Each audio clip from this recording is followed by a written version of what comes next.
Here is my servant, whom I uphold, my chosen one, with whom I am pleased, upon whom I have put my servant. As the Father has sent me, so I send you. My dear friends, these words taken from the Scriptural readings of this solemn celebration introduce us to the spirit of this wonderful occasion of God's service. Whenever a priest or a bishop is being ordained, there is great rejoicing among the people, not just within the Christian community. This is because the ordination of a priest or a bishop is a reminder to all that God still works with and among his people. An Asian proverb made popular by God says, every child that is born is proof that God has not yet given up on human beings. Similarly, it can be said that every bishop that is ordained is proof that Christ has not given up on his church. With that same love with which the Father sent him into the world to lead human beings from death to eternal life. Yes, choose with love. Send forth.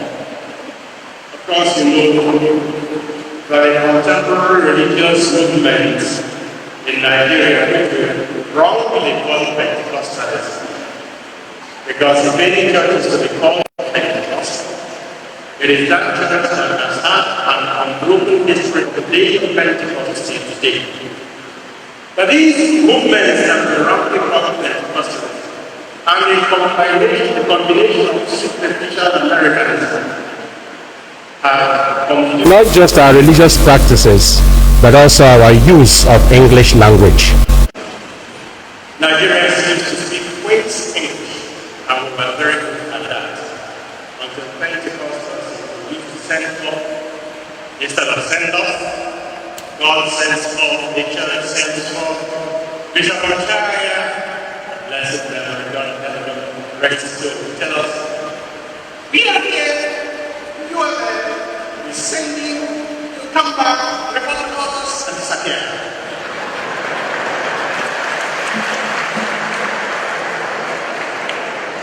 And we no longer pray for people, for those who grant us spaces in our various cities.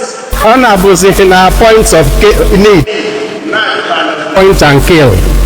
So, Sends him forth today as Christ sent forth the apostles. We therefore have very good reasons to rejoice today with the Catholic Diocese of Orlu on this happy occasion of the ordination of the Most Reverend Thomas Ifeanyichukwu Obiatuegwu, who will soon become the first ever auxiliary bishop of Orlu Diocese.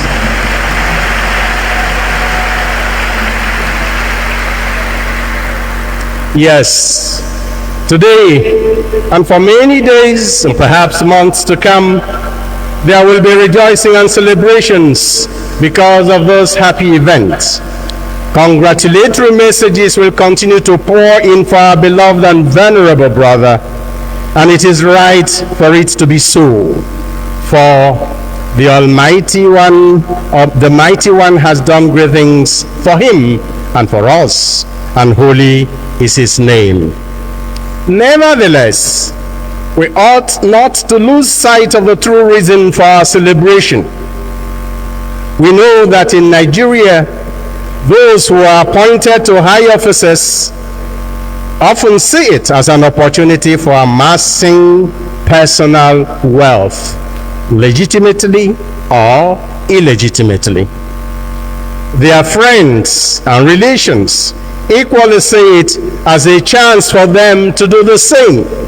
Hence the hankering, it is our turn.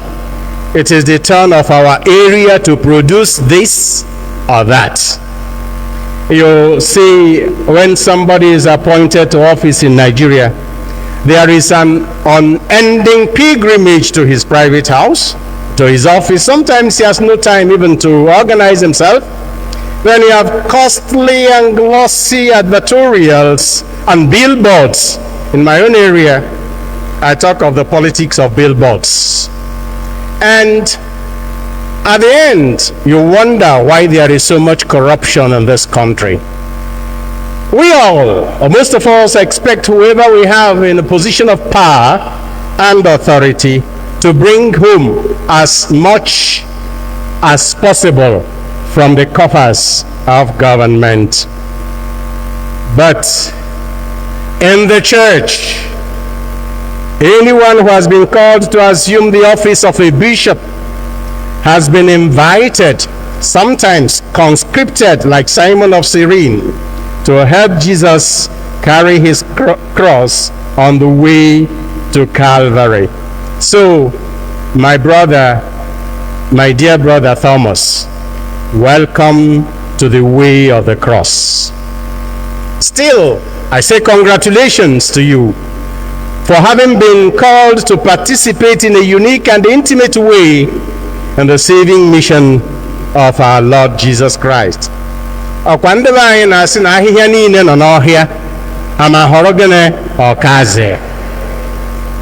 But come to think of it, the vegetable okazi, when it is picked, it dies.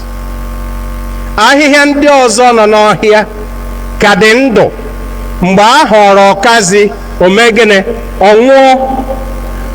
Ahịhịa ndị ọzọ ga-emechakwa nwụọ o, mana ọnwụ ọkazi nwụrụ bụzi ọnwụ na-enye mmadụ ndụ. The death of the rest of the grass is meaningless death that will come at any rate, but the death of okazi plucked to cook for human beings is a death that nourishes human life.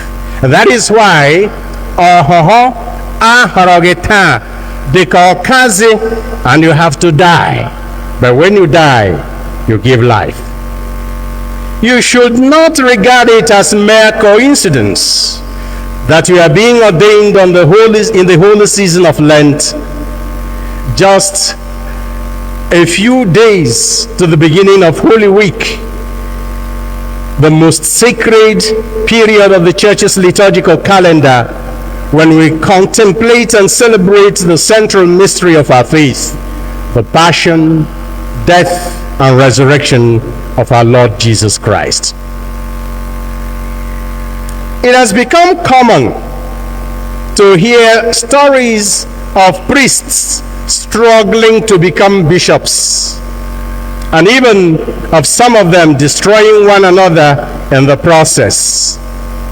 Sometimes this story or such stories are peddled by lay people who understand nothing of the process.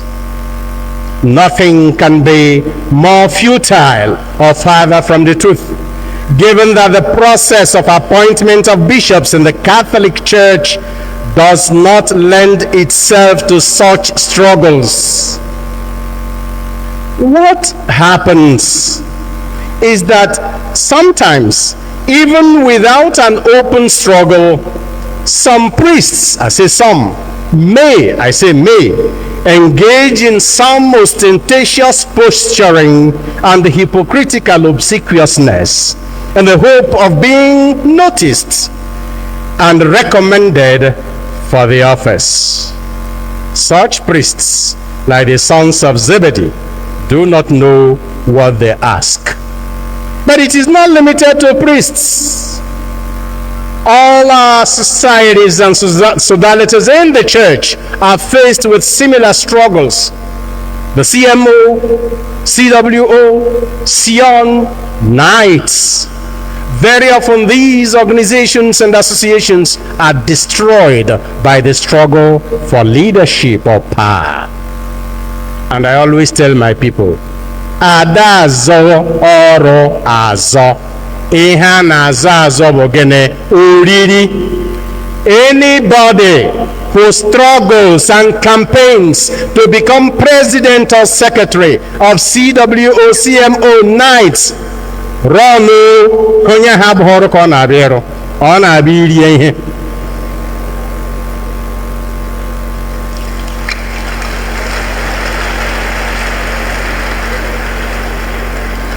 But the good thing is that God knows the hearts of all human beings, and he calls whom he chooses using his own criteria, which are sometimes incomprehensible to human beings, including those human beings through whose instrumentality the choice is made.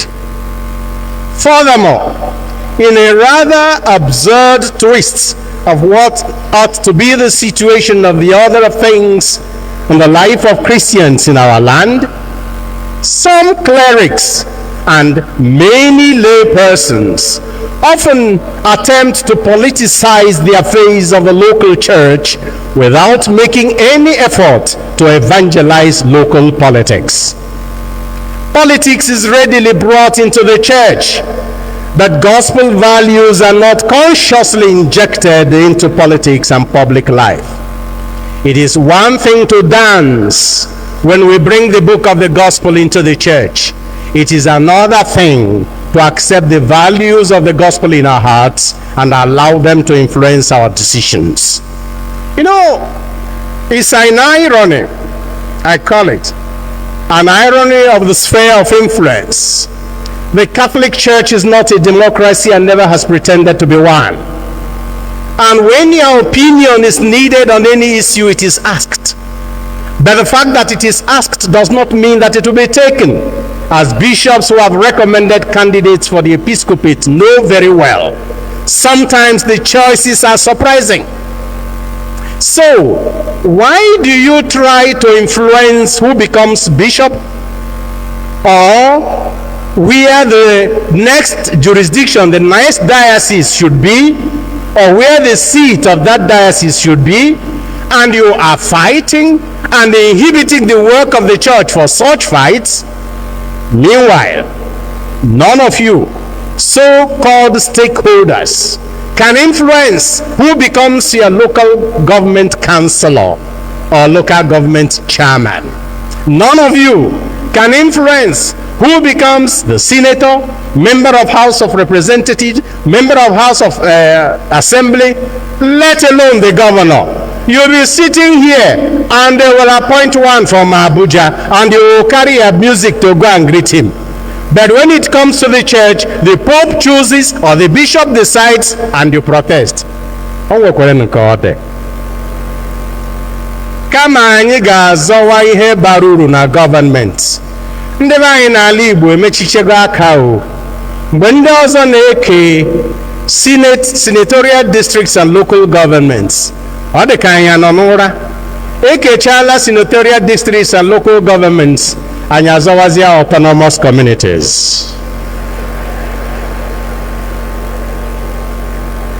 Such that if you go to some parts of this country, entire states have only one traditional ruler.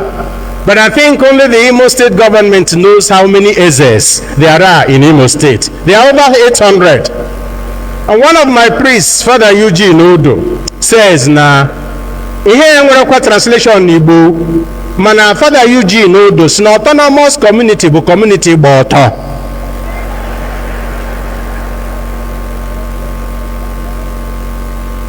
Misplacement of priorities. When the Catholic Diocese of Orlu was canonically erected in 1980 and inaugurated in 1981, it had just 23 parishes and a little above 40 priests. Today, the diocese has about 198 parishes plus 4 chaplaincies and is blessed with 462 priests.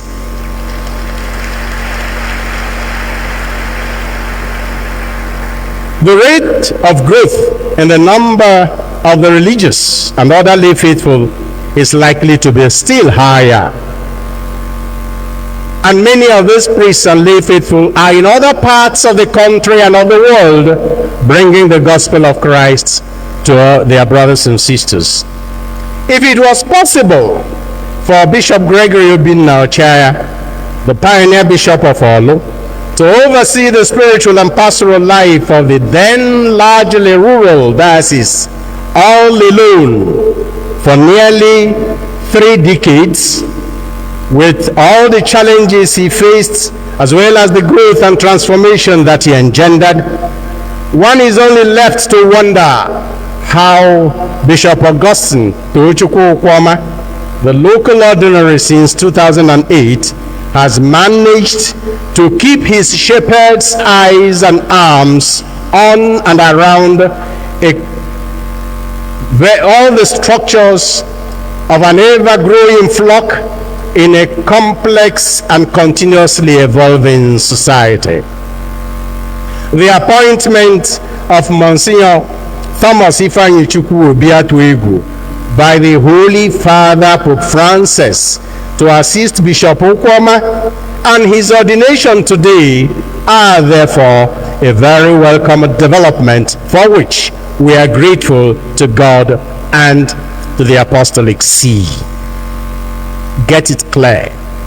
The bishop was appointed by the Pope, not by Augustine Okwama.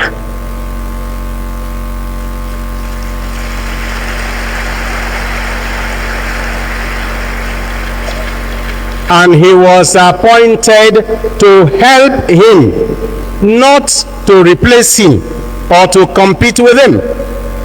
Makano Mafia now, and you have divided loyalties, including in the Father Gabohabia and the Eucharistic prayer. They will no longer know whether it is we pray for our Bishop Augustine, and if you like, you may add, and his auxiliary Thomas. Some may be tempted to say for our bishops Augustine and Thomas, or to Bishop Kunungere.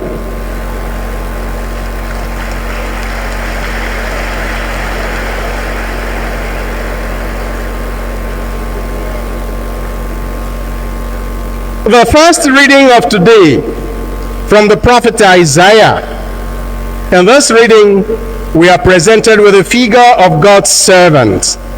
Whatever may be said about the historical identity of the servant in 2nd Isaiah or Deutero Isaiah, from which this reading is taken, his mission in the passage which was read to us is clear, even if his identity may not be.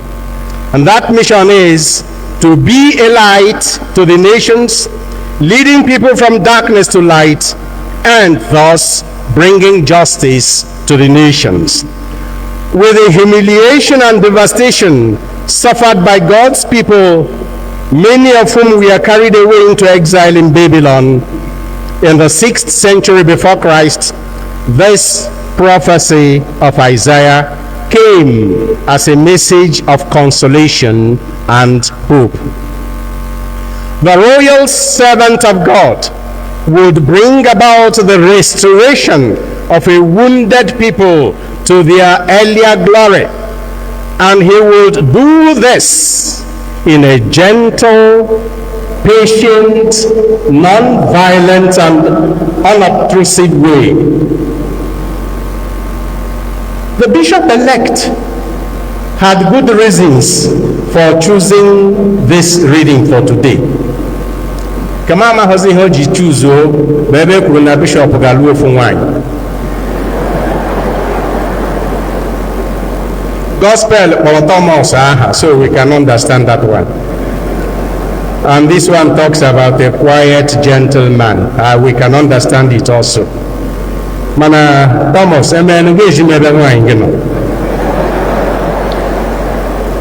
that passage, by the way, does not say the bishop must be married. It said he must not have been married more than once. It is restrictive, not expansive. It is already a regulation about the moral and social life of anybody who is to be appointed bishop.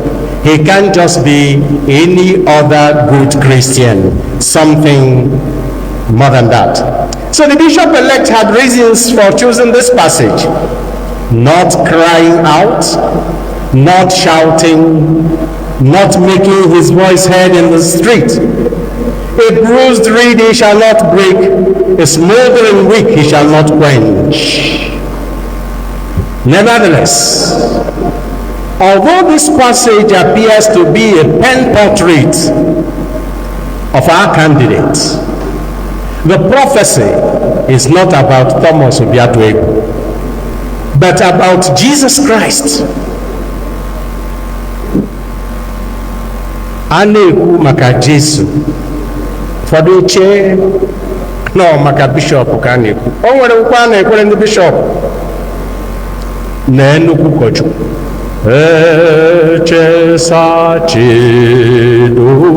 Translation here say, we have, this man did something, lived his life in a way very pleasing to God when he was ruling in the past tense. It was an introit and the common of confessors.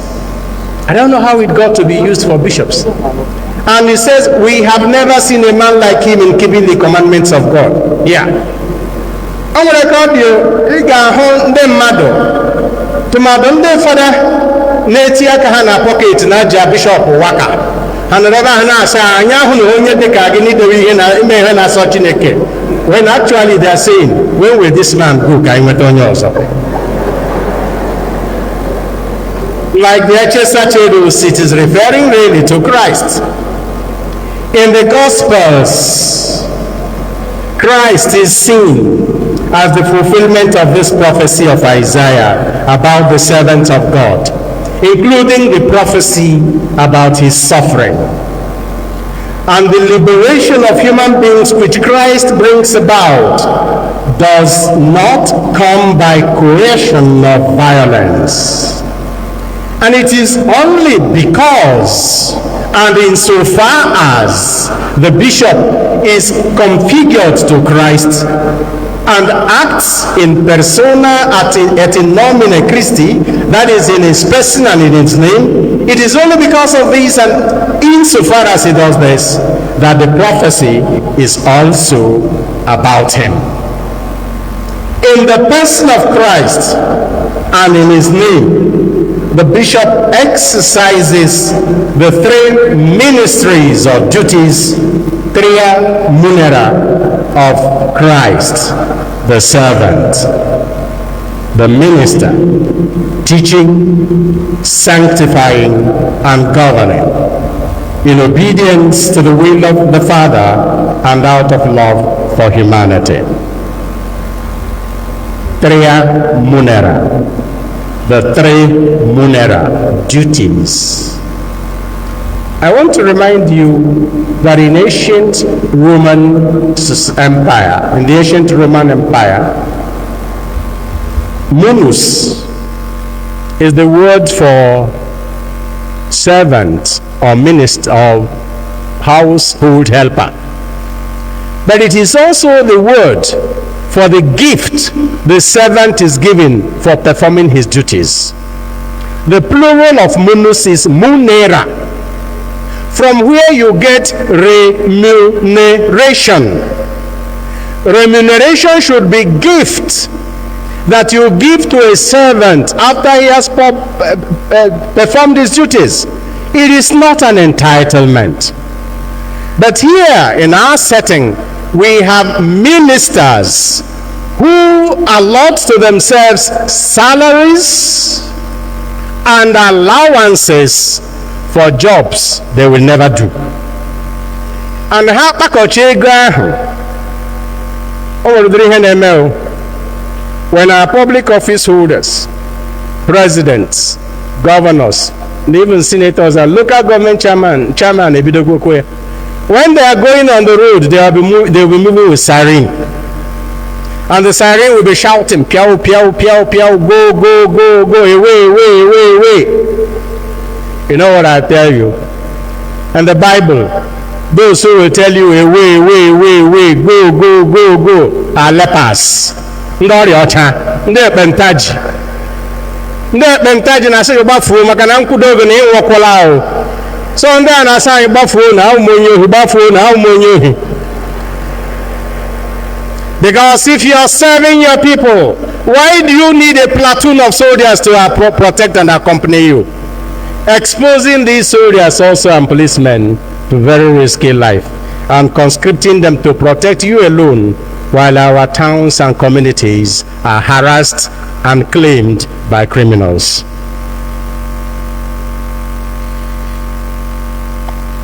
When the bishop exercises the three ministries of Christ, teaching, sanctifying, and governing, in obedience to the will of the Father and out of love for humanity. Of these duties and ministries, teaching is usually presented as the first. In fact, among the questions that will be asked of the bishop-elect to elicit his solemn promises in the rite of ordination, the first will be about his resolve to preach the gospel of Christ with constancy and fidelity, and to guard the deposit of faith entire and incorrupt, as handed down by the apostles, one of whose successors he is to become, and preserved in the church everywhere and at all times. This teaching is number one. Jesus himself began his ministry with teaching people about God, about the kingdom, about our identity as children of God. Without that teaching, that explanation of the revelation of who God is and who we are in relation with him, sanctification is not possible and leadership is a nightmare.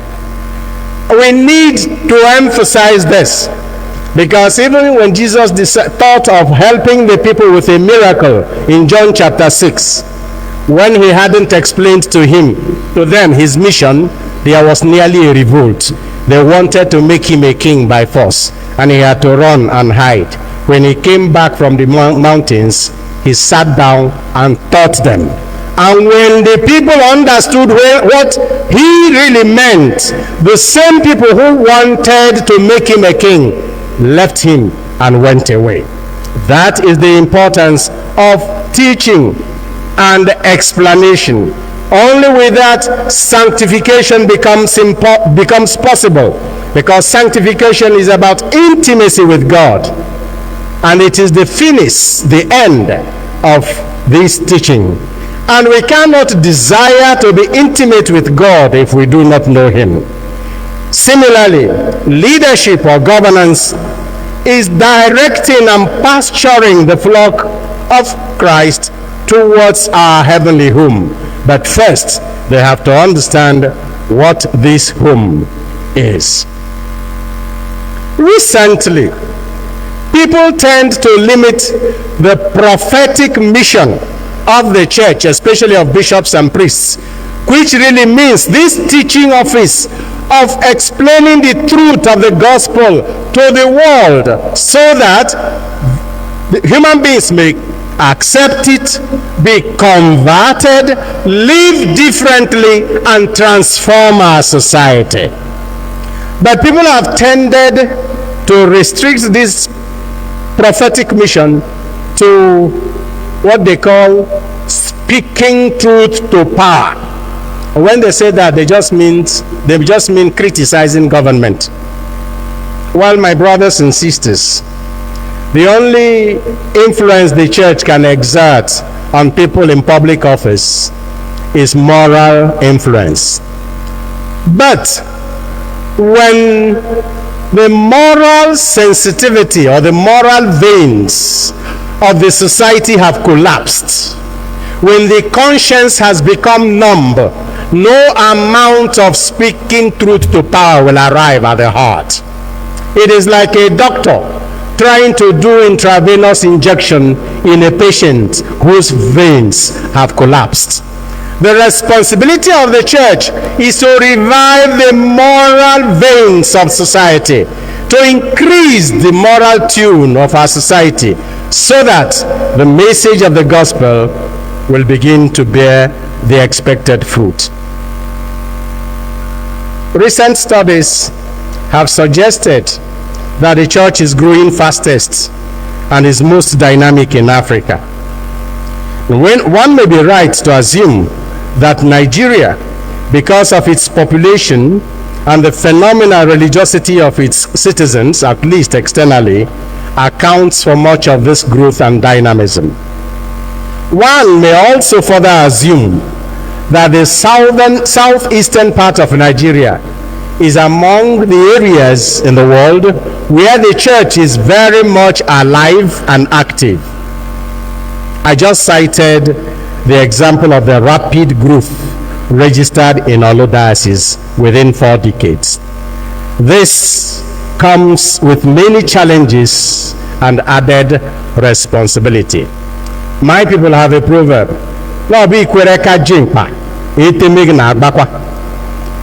If a boy accepts to have become a dimpa, once you accept that you have grown, you have to live the responsible life of adults. And this is why I want to leave my challenge to the church in Nigeria, to the church in southeastern Nigeria, to the church in Orlu Diocese, and to the auxiliary bishop that is now being ordained to help in shepherding this church.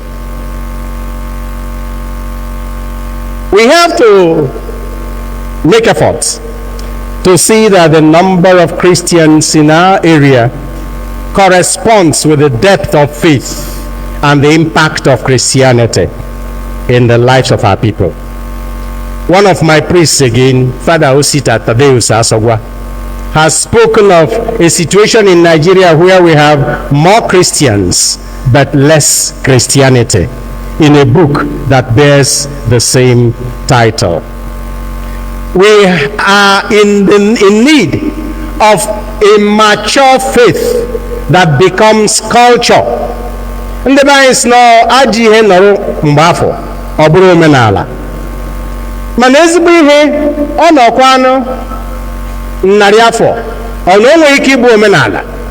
I don't understand how after 120, 150 years of the church in some parts of Nigeria, it is not yet regarded as Igbo traditional religion when it has been handed over from generation to generation. But for this to be the case, we must be faithful to apostolic tradition, both in our religious practice and also in our religious doctrines. What we see is that if there is poor faith formation and shallow foundation, the impact expected of us will not be felt. I will give a few examples.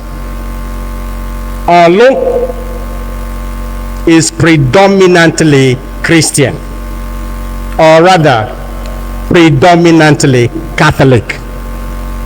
And I ask a question: how come that this area that lived in peace throughout the Nigeria-Biafra war, Keta Nozunoso in a time of peace, in an area that is predominantly Catholic and Christian, how is this area unable to experience peace and security in a time when the nation is not claiming to be at war? And I will say, many will say immediately, it is a sign of failure of governance. But I will think we need to have the humility to accept that it may also be a sign of failure of evangelization. Because what values, Christian values, have we succeeded in transmitting to our people? Again, we complain of many of our Catholics leaving. Now they are leaving and they are returning to what they call African traditional religion. No, I call it new traditional religion. And no Christian should complain. Because the version of Christianity that is now popular in Nigeria, the one you often call Pentecostalism, is neither traditional nor apostolic. It is self-invented, customized, and I call it decaffeinated Christianity. The Christianity without a cross, that every preacher or pastor invents his own model. Similarly, and the central concern is miracles that give money. Similarly, these new traditional religionists invent their own religion. They did not receive it from any father or mother. So if Christians are uncomfortable with that, we should also be uncomfortable about some form of Christianity that we practice today. Another example, missionaries. Our parts of the world have so many missionaries scattered all over the world, within the country and outside the country. Many of them are lay missionaries. No diocese in Nigeria. There is no diocese in Nigeria where you won't find prominent Catholics in leadership positions in various parishes from this part of the world. And this is a blessing. But, and the same thing all over the world, but we have to ensure that the faith we transmit is a faith that is pure and mature, a faith that produced martyrs when Europe was only 100 years old, a faith that makes us ready to die for what we believe.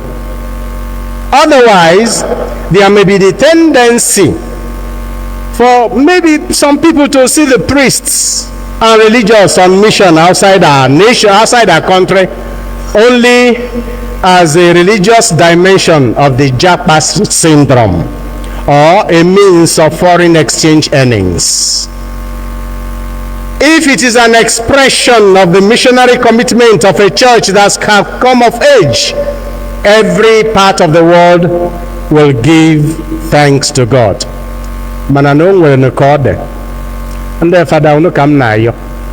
O nwere n'ekode na ụfọdụ ndị fada anyị, some of our best specialists and most experienced priests are underutilized in some parts of Europe and America. When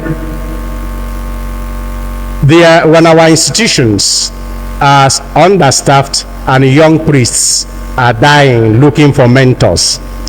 And the father for the Orlu na ala bekee nke ndị fada ibe ha ga-agụazịara ha egwu Stanley nọrọ onye tiri araba nkụ. Okwu na nna mba dị anyị mma lọrụ unu n'ụlọ ọ ndị lọrụgoro nke a ga-agụara ha egwu ahụ.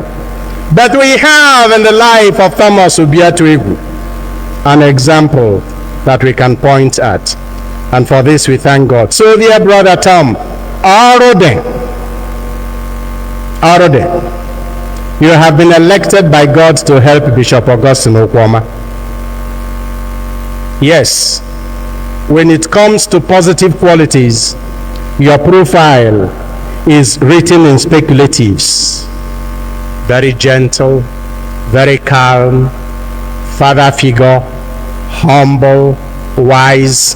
Well, by the time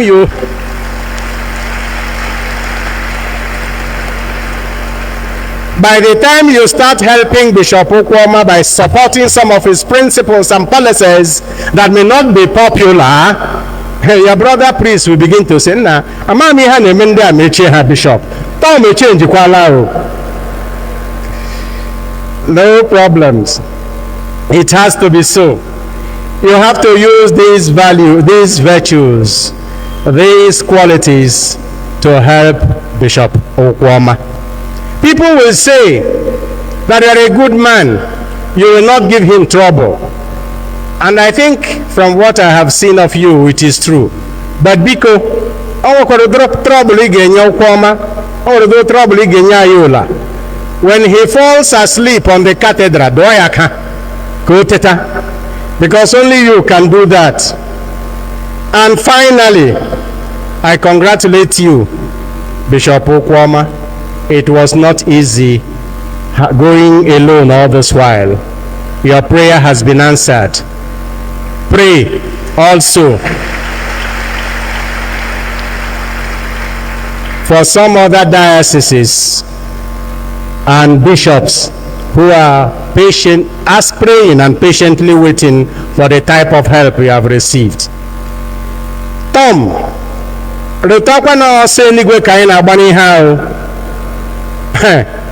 because very often we forget that we are all struggling to make heaven. Yes, we talk of grace of office, but that grace is a help so that we become holy. There is a joke, a very wicked one, that is told about bishops. A poor parish priest died and went to heaven. Peter received him immediately at the gate, checked his name on the book of life, saw it, and accompanied him to his corner in heaven. The priest was just about settling down. He wanted then to ask Peter to lead him to encounter Our Lady, Mother Mary, who would lead him to meet Jesus, because he was a great devotee of Our Lady.